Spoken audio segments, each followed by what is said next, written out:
வணக்கம் மக்களே.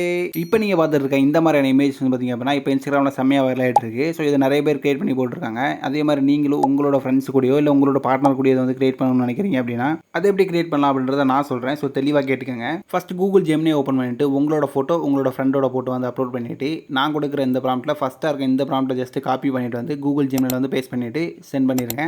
அது கொஞ்ச நேரம் சுற்றிட்டு இந்த மாதிரி சூப்பரான ஒரு ஃபோட்டோ வந்து பார்த்திங்கன்னா உங்களுக்கு ரெடி பண்ணி கொடுத்துரும். இதில் வந்து பார்த்திங்க அப்படின்னா நீங்கள் எந்த ஸ்டைலில் இருக்க ஃபோட்டோ கொடுத்தாலும் இப்போ பார்த்துட்டு இருக்க இதே ஸ்டைலில் பார்த்திங்க அப்படின்னா உங்களுக்கு வந்து பார்த்திங்கன்னா கன்வெர்ட் பண்ணி கொடுத்துரும். அப்படி இல்லை ப்ரோ, என்கிட்ட வந்து பார்த்திங்கன்னா நாங்கள் 2 பேர் இருக்கிற இந்த மாதிரி ஒரு ஃபோட்டோ இருக்குது. இதில் வந்து பார்த்திங்க அப்படின்னா இந்த பேக்ரவுண்டு எலமெண்ட்டு இந்த டெக்ஸ்ட்லாம் ஆட் பண்ணி கொடுத்தா மட்டும் போதும் அப்படின்னு நினைக்கிறீங்க அப்படின்னா உங்கள்கிட்ட இருக்க இந்த பர்டிகுலர் ஃபோட்டோ வந்து கூகுள் ஜெமினியில் அப்லோட் பண்ணிவிட்டு நான் கொடுக்குற ப்ராம்ப்ட்லேயே 2வது இருக்கிற ப்ராம்ப்ட்டை காப்பி பண்ணி இங்கே கொண்டு வந்து பேஸ்ட் பண்ணி சென்ட் பண்ணிங்க அப்படின்னா ஜஸ்ட் உங்களுக்கு இந்த மாதிரி நீங்கள் கொடுத்த ஃபோட்டோவில் இந்த பேக்ரவுண்டு டெக்ஸ்ட் இதெல்லாம் ஆட் ஆகி வந்துடும். ஸோ உங்களுக்கு என்ன மாதிரி நீட் இருக்கோ அதுக்கேற்ற மாதிரி ப்ராம்ப்ட்டை வந்து பார்த்தீங்கன்னா சூஸ் பண்ணி யூஸ் பண்ணிக்கோங்க. ஸோ இந்த ப்ராம்ப்ட்லாம் உங்களுக்கு வேணும்னு நினச்சிங்க அப்படின்னா வீடியோ லைக் பண்ணிட்டு சேனலை மறக்காமல் சப்ஸ்கிரைப் பண்ணுங்கள். இந்த ப்ராம்ப்ட்டோட லிங்க் உங்களுக்கு வேணும்னு நினச்சிங்க அப்படின்னா இந்த வீடியோ டிஸ்கிரிப்ஷன்லேயே லாஸ்ட்டாக வந்து பார்த்தீங்கன்னா ப்ராம்ப்ட் லிங்க்னு போட்டு ஒரு லிங்க் கொடுத்துருப்பேன். அந்த லிங்கை கிளிக் பண்ணி உள்ளே வந்தீங்க அப்படின்னா இந்த எல்லா ப்ராம்ப்ட்டுமே அங்கே அவைலபிளாக இருக்கும். ஸோ உங்களுக்கு தேவையானதை நீங்கள் காப்பி பண்ணி யூஸ் பண்ணிக்கோங்க.